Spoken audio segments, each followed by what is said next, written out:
रोशन गिरी जो main mastermind है और हमारे चाचा उत्तम गिरी ये बोल रहे हैं कि सटा के मारिएगा नहीं तो ये मरेगा नहीं।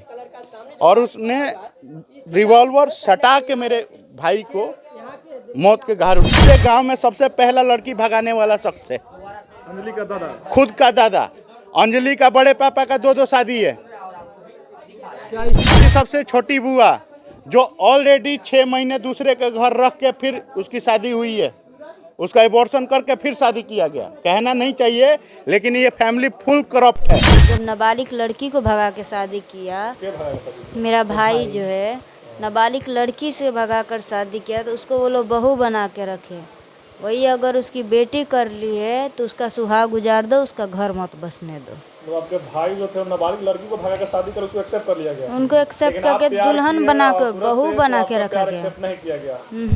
नमस्कार, मेरा नाम शशि रंजन कुमार को कि अभी हम छपरा के रसूलपुर गांव में उपस्थित है, जहां पे सूरज और अंजलि प्रेम प्रसंग के मामले में सूरज को बीते 2 अक्टूबर को गोली मार की हत्या कर दी गई है। यही गाड़ी जो दिखाया वीडियो में देख रहे हैं कि यही गाड़ी से सूरज अपने 3 भाई के साथ जा रहे थे गोपालगंज। जब उसी क्रम में इनको हाईवे पर रोककर गोली मारा गया सर पे। यह बताया जा रहा है कि अंजलि का पिता और अंजलि का चाचा और उनके साथ अन्य 10 आदमी से अधिक लोग मौजूद थे उनको गोली मारने के समय। लेकिन अभी तक बता दें कि इस मामले को लेकर पुलिस अभी तक मौन बैठा है। यहाँ सारण पुलिस या कुछ भी बिहार सरकार की इतना घटिया प्रशासन है कि जो कहा नहीं जा सकता है।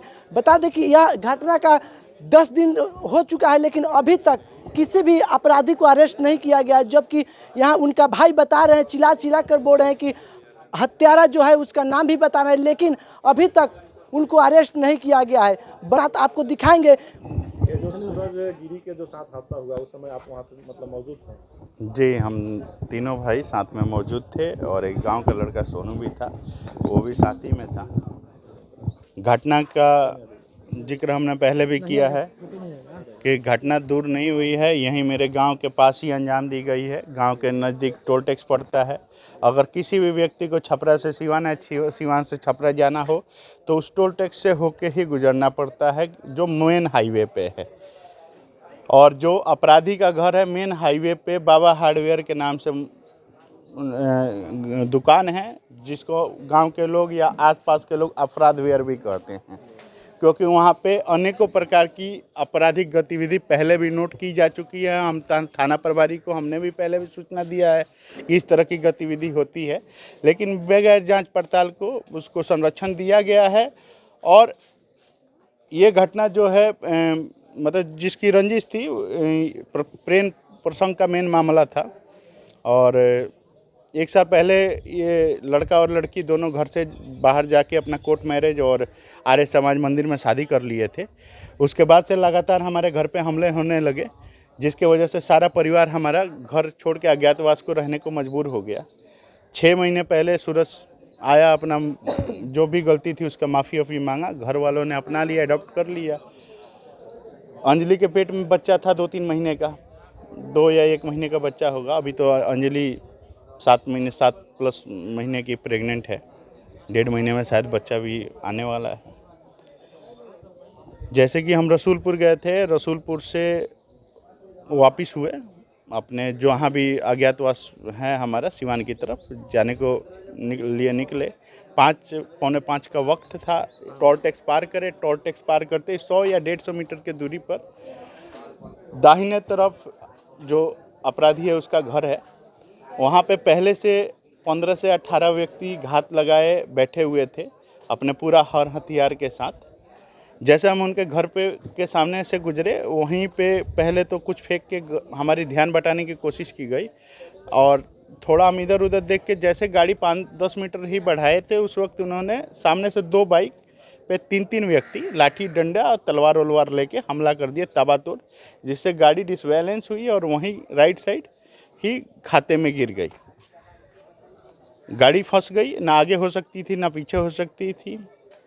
उनका प्लान था हम तीनों भाइयों को एक साथ मार डालने का। घटना के समय कितने आदमी वहाँ पे मौजूद थे?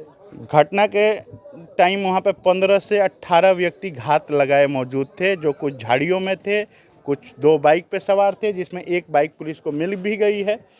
और आरोपी के घर के सामने ही हुआ है। आरोपी का घर जो है एकदम मेन रोड पे ही है। आप लोग उसमें से कितना आदमी को पहचान रहे हैं?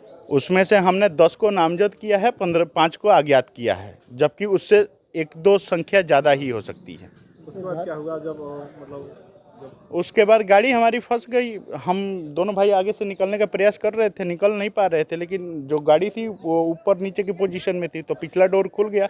भाई जैसे निकलने का प्रयास किया, और जो सोनू नाम का लड़का है उसको तो 2-3 डंडे मारे थे, लेकिन मेन टारगेट था हम तीनों भाई। भाई को वो सोचे कि 2 भाई फंसे हैं, अभी निकल नहीं पाएंगे, पहले इसको टांगते हैं।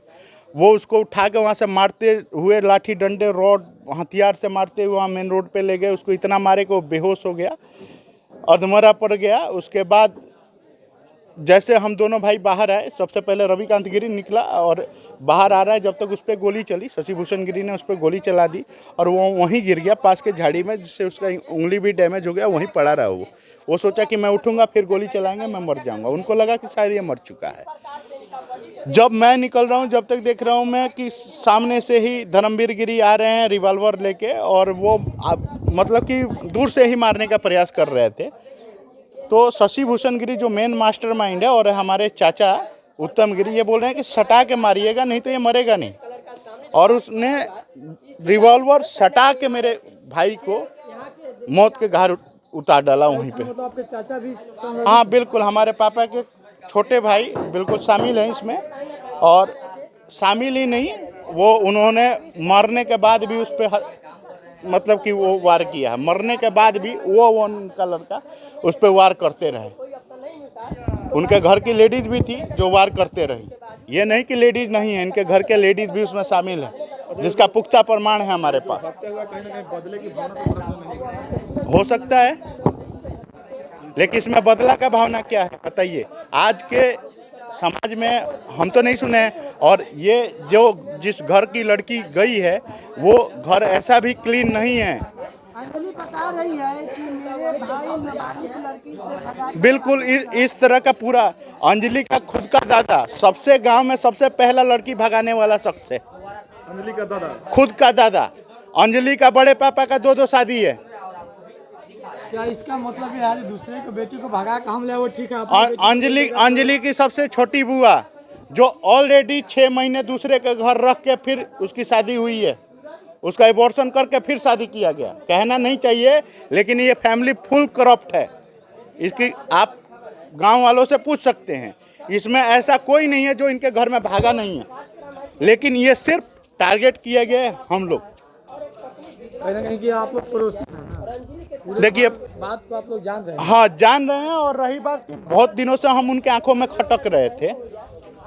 उनको ऐसा लग रहा था कि उनका गैर कानूनी धंधा हम बंद करा देंगे। मतलब उनको लग रहा था कि आप लोग गैर कानूनी धंधा बंद बिल्कुल बिल्कुल, क्योंकि देखिए मम्मी जब से हमारी उप मुखिया हुई थी तब से इनकी टेंशन बढ़ गई थी। जाहिर सी बात है, कोई भी व्यक्ति आएगा तो हमारे पास आएगा। जब किसी के बारे में पूछेगा तो हम तो बताएंगे ना कि वो कैसा है। तो कहीं ना कहीं मतलब वो खटक रहा था। बिल्कुल बिल्कुल बिल्कुल, ये सिर्फ ऑनर किलिंग का नाम दिया गया रंजिश है।